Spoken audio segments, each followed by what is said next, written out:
श्री जगन्नाथ रथ यात्रा विशेष। श्री जगन्नाथ जी कथा। एक बार भगवान श्री कृष्ण सो रहे थे और निद्रावस्था में उनके मुख से राधा जी का नाम निकला। पटरानियों को लगा कि वह प्रभु की इतनी सेवा करती है, परंतु प्रभु सबसे ज्यादा राधा जी का ही स्मरण रहता है। रुक्मिणी जी एवं अन्य रानियों ने रोहिणी जी से राधा रानी व श्री कृष्ण के प्रेम व ब्रजलीलाओं का वर्णन करने की प्रार्थना की। माता ने कथा सुनाने की हामी तो भर दी, लेकिन यह भी कहा कि श्री कृष्ण व बलराम को इसकी भनक न मिले। तय हुआ कि सभी रानियों को रोहिणी जी एक गुप्त स्थान पर कथा सुनाएंगी। वहां कोई और न आए, इसके लिए सुभद्रा जी को पहरा देने के लिए मना लिया गया। सुभद्रा जी को आदेश हुआ कि स्वयं श्री कृष्ण या बलराम भी आएं तो उन्हें भी अंदर न आने देना। माता ने कथा सुनानी आरंभ की। सुभद्रा द्वार पर तैनात थी। थोड़ी देर में श्री कृष्ण एवं बलराम वहां आ पहुंचे। सुभद्रा ने अंदर जाने से रोक लिया। इससे भगवान श्री कृष्ण को कुछ संदेह हुआ। वह बाहर से ही अपनी सूक्ष्म शक्ति द्वारा अंदर की माता द्वारा वर्णित ब्रज लीलाओं को आनंद लेकर सुनने लगे। बलराम जी भी कथा का आनंद लेने लगे। कथा सुनते सुनते श्री कृष्ण, बलराम व सुभद्रा के हृदय में ब्रज के प्रति अद्भुत प्रेम भाव उत्पन्न हुआ। उस भाव में उनके पैर हाथ सिकुड़ने लगे जैसे बाल्यकाल में थे।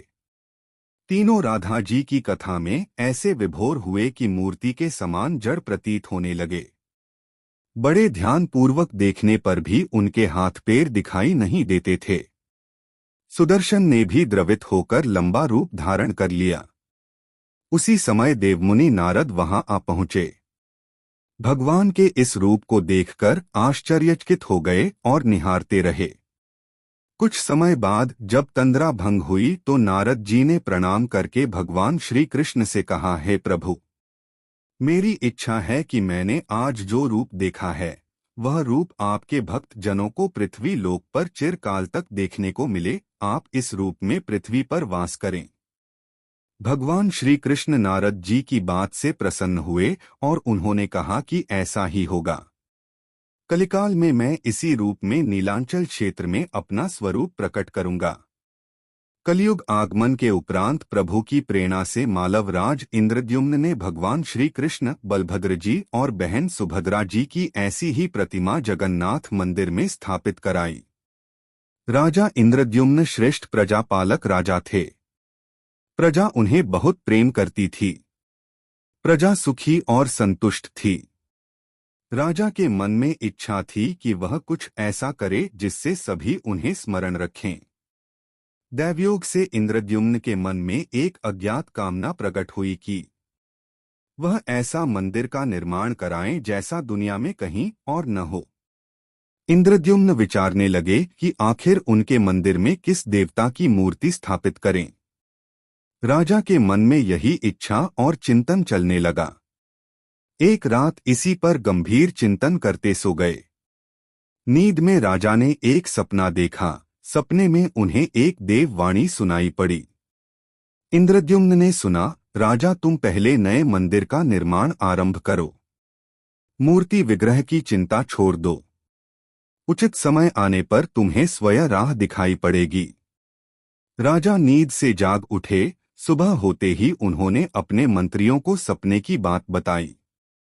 राजपुरोहित के सुझाव पर शुभ मुहूर्त में पूर्वी समुद्र तट पर एक विशाल मंदिर के निर्माण का निश्चय हुआ। वैदिक मंत्रोच्चार के साथ मंदिर निर्माण का श्रीगणेश हुआ। राजा इंद्रद्युम्न के मंदिर बनवाने की सूचना शिल्पियों और कारीगरों को हुई। सभी इसमें योगदान देने पहुंचे।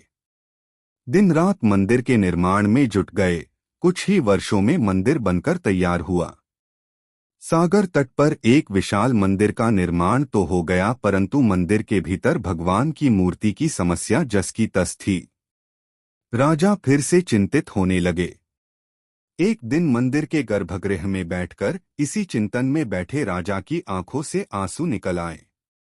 राजा ने भगवान से विनती की, प्रभु, आपके किस स्वरूप को इस मंदिर में स्थापित करूं, इसकी चिंता से व्यग्र हूं, मार्ग दिखाइए।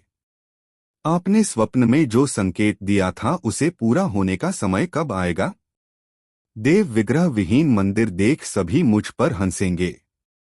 राजा की आंखों से आंसू झर रहे थे और वह प्रभु से प्रार्थना करते जा रहे थे, प्रभु आपके आशीर्वाद से मेरा बड़ा सम्मान है। प्रजा समझेगी कि मैंने झूठ मूठ में स्वप्न में आपके आदेश की बात कहकर इतना बड़ा श्रम कराया। हे प्रभु मार्ग दिखाइए। राजा दुखी मन से अपने महल में चले गए। उस रात को राजा ने फिर एक सपना देखा। सपने में उसे देववाणी सुनाई दी, राजन, यहाँ निकट में ही भगवान श्री कृष्ण का विग्रह रूप है, तुम उन्हें खोजने का प्रयास करो, तुम्हें दर्शन मिलेंगे। इंद्रद्युम्न ने स्वप्न की बात पुनः पुरोहित और मंत्रियों को बताई। सभी यह निष्कर्ष पर पहुंचे कि प्रभु की कृपा सहज प्राप्त नहीं होगी, उसके लिए हमें निर्मल मन से परिश्रम आरंभ करना होगा। भगवान के विग्रह का पता लगाने की जिम्मेदारी राजा इंद्रद्युम्न ने 4 विद्वान पंडितों को सौंप दिया। प्रभु इच्छा से प्रेरित होकर चारों विद्वान 4 दिशाओं में निकले। उन चारों में एक विद्वान थे विद्यापति, वह चारों में सबसे कम उम्र के थे। प्रभु के विग्रह की खोज के दौरान उनके साथ बहुत से अलौकिक घटनाएं हुई। प्रभु का विग्रह किसे मिला, यह प्रसंग आगे पढ़े। पंडित विद्यापति पूर्व दिशा की ओर चले। कुछ आगे चलने के बाद विद्यापति उत्तर की ओर मुड़े तो उन्हें एक जंगल दिखाई दिया। वन भयावह था। विद्यापति श्री कृष्ण के उपासक थे। उन्होंने श्री कृष्ण का स्मरण किया और राह दिखाने की प्रार्थना की। भगवान श्री कृष्ण की प्रेरणा से उन्हें राह दिखने लगी। प्रभु का नाम लेते वह वन में चले जा रहे थे। जंगल के मध्य उन्हें एक पर्वत दिखाई दिया। पर्वत के वृक्षों से संगीत की ध्वनि सा सुरमय गीत सुनाई पड़ रहा था। विद्यापति संगीत के जानकार थे। उन्हें वहां मृदंग, बंसी और करताल की मिश्रित ध्वनि सुनाई दे रही थी। यह संगीत उन्हें दिव्य लगा। संगीत की लहरियों को खोजते विद्यापति आगे बढ़ चले। वह जल्दी ही पहाड़ी की चोटी पर पहुंच गए। पहाड़ के दूसरी ओर उन्हें एक सुंदर घाटी दिखी जहां भील नृत्य कर रहे थे। विद्यापति उस दृश्य को देखकर मंत्रमुग्ध थे। सफर के कारण थके थे, पर संगीत से थकान मिट गई और उन्हें नींद आने लगी। अचानक एक बाघ की गर्जना सुनकर विद्यापति घबरा उठे। बाघ उनकी ओर दौड़ता आ रहा था। बाघ को देखकर विद्यापति घबरा गए और बेहोश होकर वहीं गिर पड़े। बाघ विद्यापति पर आक्रमण करने ही वाला था कि तभी एक स्त्री ने बाघ को पुकारा, बाघा। उस आवाज को सुनकर बाघ मौन खड़ा हो गया। स्त्री ने उसे लौटने का आदेश दिया तो बाघ लौट पड़ा। बाघ उस स्त्री के पैरों के पास ऐसे लौटने लगा जैसे कोई बिल्ली पुचकार सुनकर खेलने लगती है। युवती बाघ की पीठ को प्यार से थपथपाने लगी और बाघ स्नेह से लौटता रहा। वह स्त्री वहां मौजूद स्त्रियों में सर्वाधिक सुंदर थी। वह भीलों के राजा विश्वावसु की इकलौती पुत्री ललिता थी। ललिता ने अपनी सेविकाओं को अचेत विद्यापति की देखभाल के लिए भेजा। सेविकाओं ने झरने से जल लेकर विद्यापति पर छिड़का। कुछ देर बाद विद्यापति की चेतना लौटी। उन्हें जल पिलाया गया। विद्यापति यह सब देखकर कुछ आश्चर्य में थे। ललिता विद्यापति के पास आई और पूछा, आप कौन हैं और भयानक जानवरों से भरे इस वन में आप कैसे पहुंचे? आपके आने का प्रयोजन बताइए ताकि मैं आपकी सहायता कर सकूं।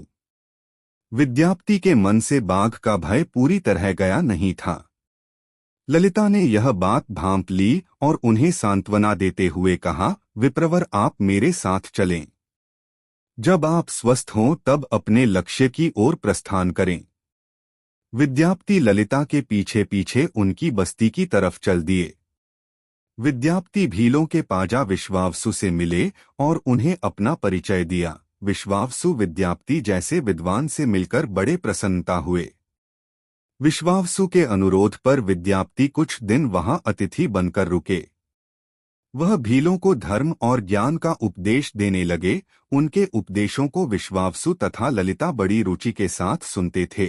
ललिता के मन में विद्यापति के लिए अनुराग पैदा हो गया।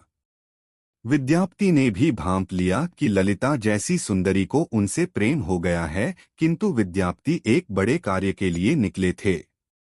अचानक एक दिन विद्यापति बीमार हो गए। ललिता ने उसकी सेवा शुश्रूषा की।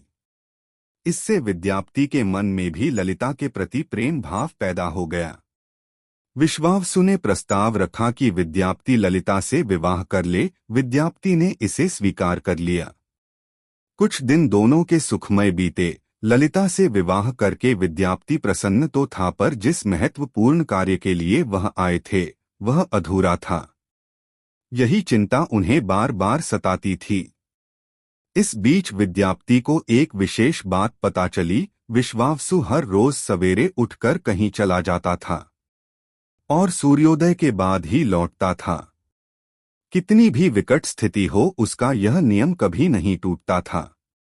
विश्वावसु के इस व्रत पर विद्यापति को आश्चर्य हुआ। उनके मन में इस रहस्य को जानने की इच्छा हुई, आखिर विश्वावसु जाता कहाँ है। एक दिन विद्यापति ने ललिता से इस संबंध में पूछा। ललिता यह सुनकर सहम गई। आखिर वह क्या रहस्य था? क्या वह रहस्य विद्यापति के कार्य में सहयोगी था या विद्यापति पत्नी के प्रेम में मार्ग भटक गए? विद्यापति ने ललिता से उसके पिता द्वारा प्रतिदिन सुबह किसी अज्ञात स्थान पर जाने और सूर्योदय के पूर्व लौट आने का रहस्य पूछा। विश्वावसु का नियम किसी हाल में नहीं टूटता था, चाहे कितनी भी विकट परिस्थिति हो। ललिता के सामने धर्म संकट आ गया। वह पति की बात को ठुकरा नहीं सकती थी, लेकिन पति जो पूछ रहा था वह उसके वंश की गोपनीय परंपरा से जुड़ी बात थी, जिसे खोलना संभव नहीं था। ललिता ने कहा, स्वामी, यह हमारे कुल का रहस्य है जिसे किसी के सामने खोला नहीं जा सकता, परंतु आप मेरे पति हैं और मैं आपको कुल का पुरुष मानते हुए जितना संभव है उतना बताती हूँ। यहाँ से कुछ दूरी पर एक गुफा है जिसके अंदर हमारे कुल देवता हैं। उनकी पूजा हमारे सभी पूर्वज करते आए हैं। यह पूजा निर्बाध चलनी चाहिए। उसी पूजा के लिए पिताजी रोज सुबह नियमित रूप से जाते हैं। विद्यापति ने ललिता से कहा कि वह भी उनके कुल देवता के दर्शन करना चाहते हैं। ललिता बोली, यह संभव नहीं। हमारे कुल देवता के बारे में किसी को जानने की इच्छा है। यह सुनकर मेरे पिता क्रोधित हो जाएंगे। विद्यापति की उत्सुकता बढ़ रही थी। वह तरह तरह से ललिता के अपने प्रेम की शपथ देकर उसे मनाने लगे। आखिरकार ललिता ने कहा कि वह अपने पिताजी से विनती करेगी कि वह आपको देवता के दर्शन करा दें। ललिता ने पिता से सारी बात कही। वह क्रोधित हो गए। ललिता ने जब यह कहा कि मैं आपकी अकेली संतान हूँ, आपके बाद देवता के पूजा का दायित्व मेरा होगा, इसलिए मेरे पति का यह अधिकार बनता है क्योंकि आगे उसे ही पूजना होगा। विश्वावसु इस तर्क के आगे झुक गए। वह बोले, गुफा के दर्शन किसी को तभी कराए जा सकते हैं जब वह भगवान की पूजा का दायित्व अपने हाथ में ले ले। विद्यापति ने दायित्व स्वीकार किया तो विश्वावसु देवता के दर्शन कराने को राजी हुए। दूसरे दिन सूर्योदय से पूर्व विद्यापति की आंखों पर पट्टी बांधकर विश्वावसु उनका दाहिना हाथ पकड़कर गुफा की तरफ निकले। विद्यापति ने मुट्ठी में सरसों रख लिया था, जिसे रास्ते में छोड़ते हुए गए। गुफा के पास पहुंचकर विश्वावसु रुके और गुफा के पास पहुंच गए। विश्वावसु ने विद्यापति के आंखों की काली पट्टी खोल दी। उस गुफा में नीले रंग का प्रकाश चमक उठा। हाथों में मुरली लिए भगवान श्री कृष्ण का रूप विद्यापति को दिखाई दिया। विद्यापति आनंद मग्न हो गए। उन्होंने भगवान के दर्शन किए। दर्शन के बाद तो जैसे विद्यापति जाना ही नहीं चाहते थे, परंतु विश्वावसु ने लौटने का आदेश दिया। फिर उनकी आंखों पर पट्टी बांधी और दोनों लौट पड़े। लौटने पर ललिता ने विद्यापति से पूछा। विद्यापति ने गुफा में दिखे अलौकिक दृश्य के बारे में पत्नी को बताना भी उसने उचित नहीं समझा। वह टाल गए। यह तो जानकारी हो चुकी थी कि विश्वावसु श्री कृष्ण की मूर्ति की पूजा करते हैं। विद्यापति को आभास हो गया कि महाराज ने स्वप्न में जिस प्रभु विग्रह के बारे में देववाणी सुनी थी वह इसी मूर्ति के बारे में थी। विद्यापति विचार करने लगे कि किसी तरह इसी मूर्ति को लेकर राजधानी पहुंचना होगा। वह एक तरफ तो गुफा से मूर्ति को लेकर जाने की सोच रहे थे, दूसरी तरफ भील राज और पत्नी के साथ विश्वासघात के विचार से उनका मन व्यथित हो रहा था। विद्यापति धर्म के बारे में सोचता रहे। फिर विचार आया कि यदि विश्वावसु ने सचमुच उस पर विश्वास किया होता तो आंखों पर पट्टी बांधकर गुफा तक नहीं ले जाता। इसलिए उसके साथ विश्वासघात का प्रश्न नहीं उठता। उसने गुफा से मूर्ति चुराने का मन बना लिया। विद्यापति ने ललिता से कहा कि वह अपने माता पिता के दर्शन करने के लिए जाना चाहता है, वे उसे लेकर परेशान हों। ललिता भी साथ चलने को तैयार हुई तो विद्यापति ने यह कहकर समझा लिया कि वह शीघ्र ही लौटेगा तो उसे लेकर जाएगा। ललिता मान गई। विश्वावसु ने उसके लिए घोड़े का प्रबंध किया। अब तक सरसों के दाने से पौधे निकल आए थे। उनको देखता विद्यापति गुफा तक पहुंच गया। उसने भगवान की स्तुति की और क्षमा प्रार्थना के बाद उनकी मूर्ति उठाकर झोले में रख ली। शाम तक वह राजधानी पहुंच गया और सीधा राजा के पास गया। उसने दिव्य प्रतिमा राजा को सौंप दी और पूरी कहानी सुनाई। राजा ने बताया कि उसने कल एक सपना देखा कि सुबह सागर में एक कुंदा बहकर आएगा। उस कुंदे की नक्काशी करवाकर भगवान की मूर्ति बनवा लेना, जिसका अंश तुम्हें प्राप्त होने वाला है वह भगवान श्री विष्णु का स्वरूप होगा। तुम जिस मूर्ति को लाए हो वह भी भगवान विष्णु का अंश है। दोनों आश्वस्त थे कि उनकी तलाश पूरी हो गई है। राजा ने कहा कि जब भगवान द्वारा भेजी लकड़ी से हम इस प्रतिमा का बड़ा स्वरूप बनवा लेंगे तब तुम अपने ससुर से मिलकर उन्हें मूर्ति वापस कर देना। उनके कुल देवता का इतना बड़ा विग्रह एक भव्य मंदिर में स्थापित देखकर उन्हें खुशी ही होगी। दूसरे दिन सूर्योदय से पूर्व राजा विद्यापति तथा मंत्रियों को लेकर सागर तट पर पहुंचा। स्वप्न के अनुसार एक बड़ा कुंदा पानी में बहकर आ रहा था। सभी उसे देखकर प्रसन्न हुए। 10 नावों पर बैठकर राजा के सेवक उस कुंदे को खींचने पहुंचे। मोटी मोटी रस्सियों से कुंदे को बांधकर खींचा जाने लगा, लेकिन कुंदा टस से मस नहीं हुआ। और लोग भेजे गए, लेकिन सैकड़ों लोग और नावों का प्रयोग करके भी कुंदे को हिलाया तक नहीं जा सका। राजा का मन उदास हो गया। सेनापति ने एक लंबी सेना कुंदे को खींचने के लिए भेज दी। सारे सागर में सैनिक ही सैनिक नजर आने लगे, लेकिन सभी मिलकर कुंदे को अपने स्थान से हिला तक न सके। सुबह से रात हो गई। अचानक राजा ने काम रोकने का आदेश दिया। उसने विद्यापति को अकेले में ले जाकर कहा कि वह समस्या का कारण जान गया है। राजा के चेहरे पर संतोष के भाव थे। राजा ने विद्यापति को गोपनीय रूप से कहीं चलने की बात कही। राजा इंद्रद्युम्न ने कहा कि अब भगवान का विग्रह बन जाएगा, बस एक काम करना होगा। भगवान श्री कृष्ण ने राजा को ऐसा क्या संकेत दे दिया था कि उसकी सारी परेशानी समाप्त हो गई। राजा इंद्रद्युम्न को भगवान की प्रेरणा से समझ में आने लगा कि आखिर प्रभु के विग्रह के लिए जो लकड़ी का कुंदा पानी में बहकर आया है वह हिलडुल भी क्यों नहीं रहा। राजा ने विद्यापति को बुलाया और कहा, तुम जिस दिव्य मूर्ति को अपने साथ लाए हो उसकी अब तक जो पूजा करता आया था उससे तुरंत भेंट करके क्षमा मांगनी होगी। बिना उसके स्पर्श किए यह कुंदा आगे नहीं बढ़ सकेगा। राजा इंद्रद्युम्न और विद्यापति विश्वावसु से मिलने पहुंचे। राजा ने पर्वत की चोटी से जंगल को देखा तो उसकी सुंदरता को देखता ही रह गया। दोनों भीलों की बस्ती की ओर चुपचाप चलते रहे। इधर विश्वावसु अपने नियमित दिनचर्या के हिसाब से गुफा में अपने कुल देवता की पूजा के लिए चले। वहां प्रभु की मूर्ति गायब देखी तो वह समझ गए कि उनके दामाद ने ही यह छल किया है। विश्वावसु लौटे और ललिता को सारी बात सुना दी। विश्वावसु पीड़ा से भरा घर के आंगन में पछाड़ खाकर गिर गए। ललिता अपने पति द्वारा किए विश्वासघात से दुखी थी और स्वयं को इसका कारण मान रही थी। पिता पुत्री दिन भर विलाप करते रहे। उन दोनों ने अन्न का एक दाना भी न छुआ। अगली सुबह विश्वावसु उठे और सदा की तरह अपनी दिनचर्या का पालन करते हुए गुफा की तरफ बढ़ निकले।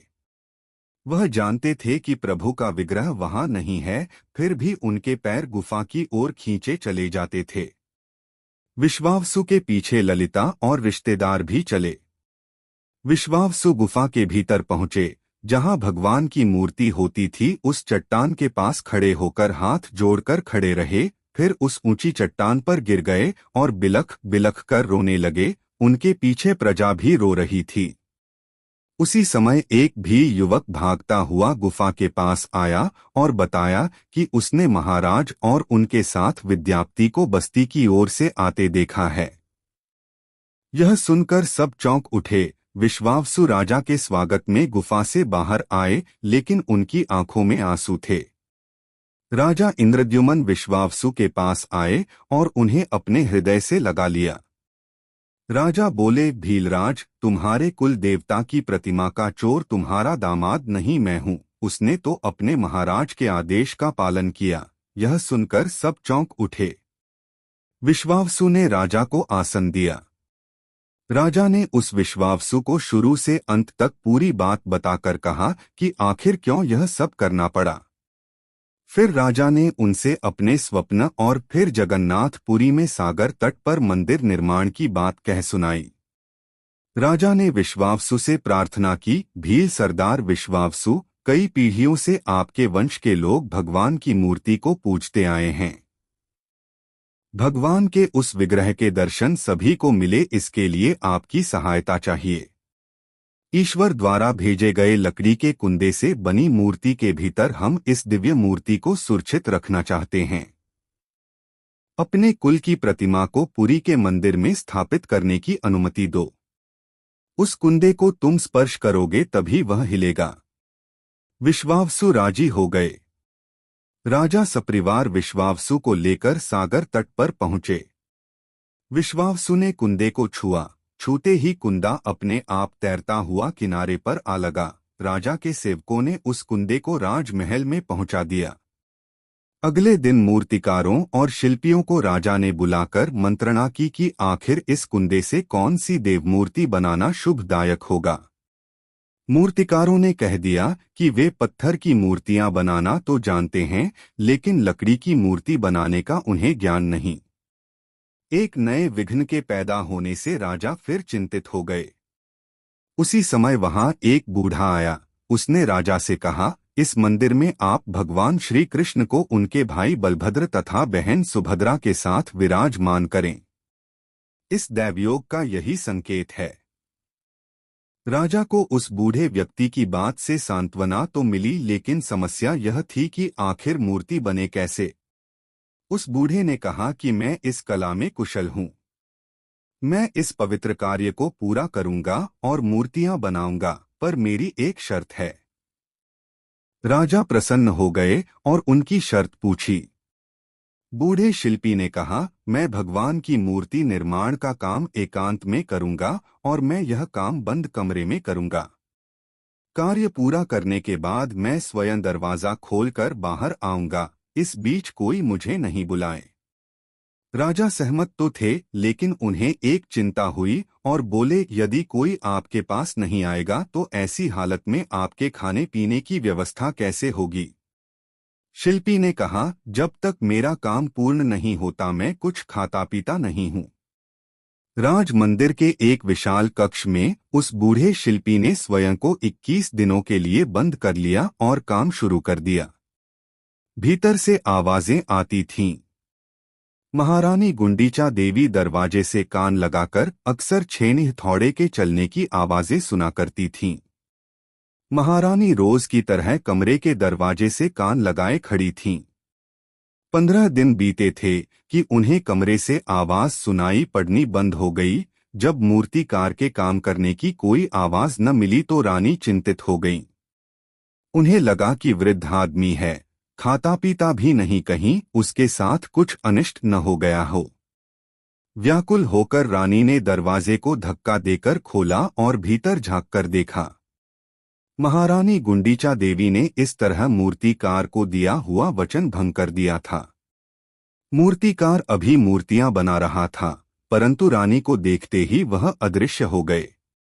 मूर्ति निर्माण का कार्य अभी तक पूरा नहीं हुआ था, हाथ पैर का निर्माण पूर्ण नहीं हुआ था। वृद्ध शिल्पकार के रूप में स्वयं देवताओं के शिल्पी भगवान विश्वकर्मा आए थे। उनके अदृश्य होते ही मूर्तियां अधूरी ही रह गईं। इसी कारण आज भी यह मूर्तियां वैसी ही हैं। उन प्रतिमाओं को ही मंदिर में स्थापित कराया गया। कहते हैं विश्वावसु संभवतः उस जरा बहेलिये का वंशज था जिसने अनजाने में भगवान कृष्ण की हत्या कर दी थी। विश्वावसु शायद कृष्ण के पवित्र अवशेषों की पूजा करता था। ये अवशेष मूर्तियों में छिपाकर रखे गए थे। विद्यापति और ललिता के वंशज जिन्हें दैत्यपति कहते हैं, उनका परिवार ही यहाँ अब तक पूजा करते हैं। रथ यात्रा का रहस्य। द्वारिका में सुभद्रा जी ने अपने भाई भगवान कृष्ण और बलदाऊ जी से नगर भ्रमण कराने का अनुरोध किया। तब वह दोनों अपने बीच में अलग रथ में सुभद्रा जी को बैठाकर नगर भ्रमण को ले गए। इसी स्मृति स्वरूप यह रथ यात्रा निकाली जाती है। जगन्नाथ तीर्थ क्षेत्र पुरी। आज भगवान जगन्नाथ रथ यात्रा महोत्सव की आप सबको हार्दिक बधाई। आपको संभवत जानकारी न हो तो बताते चलें कि भगवान कृष्ण की बाल्य लीलाओं का क्षेत्र वृंदावन, किशोरावस्था का क्षेत्र मथुरा और युवावस्था से अंत तक का कर्म क्षेत्र द्वारिका में रहा और उनके देह परित्याग के पश्चात का स्वरूप भगवान जगन्नाथ है। पुरुषोत्तम क्षेत्र के पुरी के विशाल और भव्य मंदिर के मूल गर्भगृह में भगवान जगन्नाथ अपने अग्रज बलदाऊ जी एवं बहिन सुभद्रा के साथ विराजमान हैं। विशालकाय परिसर में बने मंदिर का भव्य प्रवेश द्वार है, फिर ऊंचाई पर मंदिर है। भोगशाला, अर्धमंडप, मंडपम के उपरांत गर्भगृह में आदमकद भगवान के काष्ठ से बने दिव्य विग्रह विराजमान है। परिसर में श्री गणेश जी, बलदाऊ जी की पत्नी श्री दुर्गा, श्री लक्ष्मी जी, सूर्य और चंद्रमा की प्रतिमाएं आसीन हैं। मंदिर के प्रथम तल पर श्री नृसिंह भगवान आसीन हैं। भगवान जगन्नाथ की नित्य पूजा अर्चना के साथ कई बार भोग लगता है।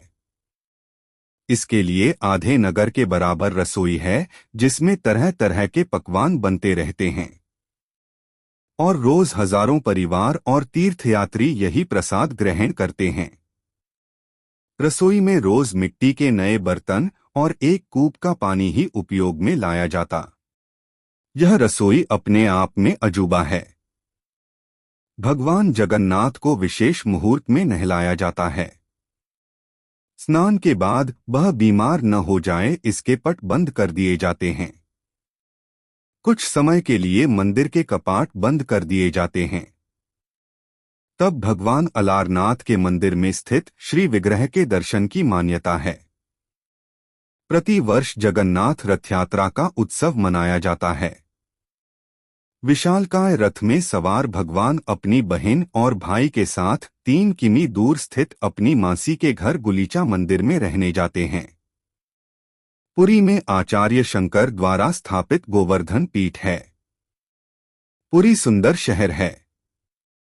समुद्र का सुंदर बीच यहाँ है। शंकराचार्य पीठ द्वारा नित्य सायं समुद्र की आरती की जाती है। कहा जाता है कि हजारों वर्षों में सुनामी, आंधी तूफानों में यहाँ समुद्र ने कभी अपनी सीमा या मर्यादा नहीं तोड़ी। रथ यात्रा महोत्सव के अवसर पर भगवान जगन्नाथ के चरणों में श्रद्धा सुमन समर्पित और आप सबको बधाई।